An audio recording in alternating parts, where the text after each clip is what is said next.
Hi everyone, this is Yana and welcome to Stamptember. Yay! Are you excited? I know I am. All the new stamps and dies and oh my, pure goodness.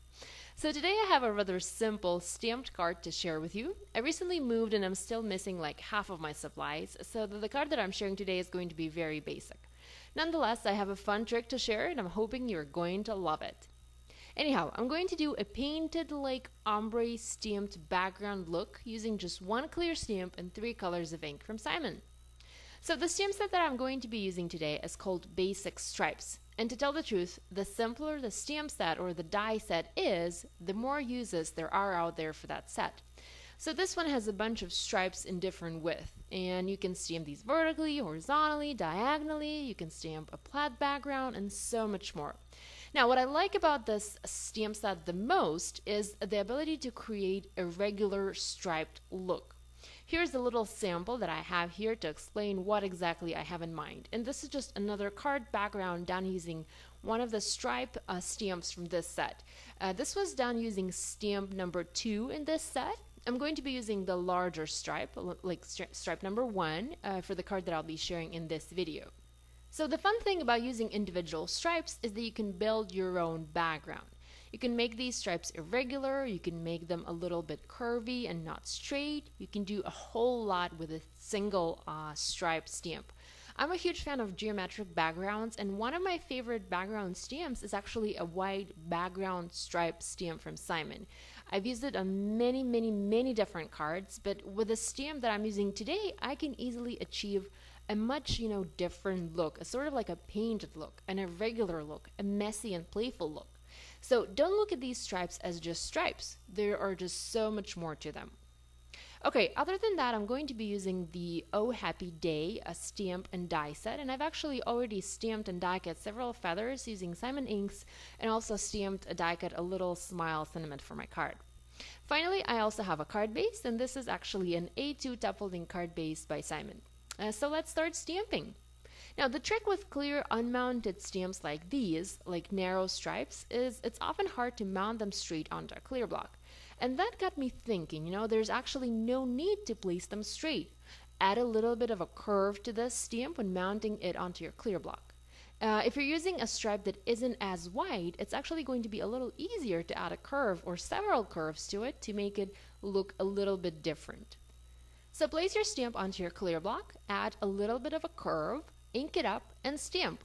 Now let's talk a little bit about ink colors. Ombre is very popular lately, and I thought I would use 3 shades of pink from Simon to have a slight variation of color and achieve that ombre look. So the colors that I'm using are Twirling Tutu, Teeny Bikini, and Hollyhock. I also have a couple more colors. I had a couple more colors, but I ended up not using those. I wanted to mix things up at first, but ended up not doing that. So first I'm stamping with the Twirling Tutu ink color and inking my curved stripe stamp. I'm going to start from the top of my card base and move towards the bottom. Now, in order to have a more vibrant color and also have a painted type of look, I'm going to ink up this image again and stamp it the second time on top of the first impression. Now, I'm not aiming to have to make it 100% perfect. I don't want these to align 100%. A little imperfection is going to give it more of a painted type of look. Now, if I were to use a MISTI stamping tool and would have aligned my stamped images perfectly, I would not have had that imperfect look here. So next I'm going to use the second color, my medium color, Teeny Bikini, and I'm going to ink up the same stamp. Notice that I haven't replaced it on my clear block. It still has the same curve. This time I'm just going to rotate that stamp the other way and basically have the same impression or the same curved image but facing the other way on my background. I'm going to continue working like this, and occasionally I'm going to change the curve of my stamp on the clear block, and I'm going to move from the light color to the medium color to the dark color, and then back to the medium color and back to the light color. I'm also stamping each of the images twice for that painted kind of look and a more vibrant color. Now, it might look like this takes a lot of time, but if you like to stamp, and if you're watching this video, I'm pretty sure that you do like to stamp, it really doesn't take that long. So by the time I got to the 6th stripe, I finally remembered that I needed to reposition the stamp on my clear block and change the curve a little bit so that it would look more diverse, I guess, and would appear like I'm using different stamps to make this background. So here's a look at the completed stamped background that I created. You can see the irregular curved stripes done using a simple stripe stamp and that ombre look that I was able to achieve using 3 colors of ink from Simon. Now, if you use a smaller or a narrower stripe, you can also use ombre ink pads from Hero Arts and ink up your stripes that way. You can also do different colors. It doesn't have to be pink. You can go green or blue or whatever color you like best. And you can also alternate the width of your stripes. You don't have to use just one width. You can stamp a fat and a skinny stripe next to it, or stamp like a couple skinny stripes and then one fat stripe. There are really lots and lots of options with this stamp set from Simon Says Stamp. So after my background was done, I arranged the die-cut feathers and stamped and die-cut sentiment on my card base. Now, I didn't film the whole stamping and cutting part as it's pretty self-explanatory. So I clustered several of these feathers and also a little branch and added a smile sentiment on top of this.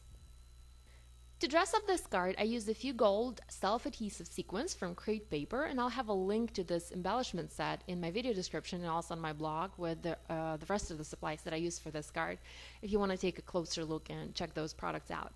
Now, I also decided I wanted to round the corners, the 2 bottom corners of this card using my Weir Memory Keeper's Corner Jumper and the 3/8 inch diameter. So that pretty much finished this card, and I hope I've inspired you to use a simple stripe stamp to create an unusual background for your card. Don't be afraid to experiment and curve or bend your stamps for some fun results.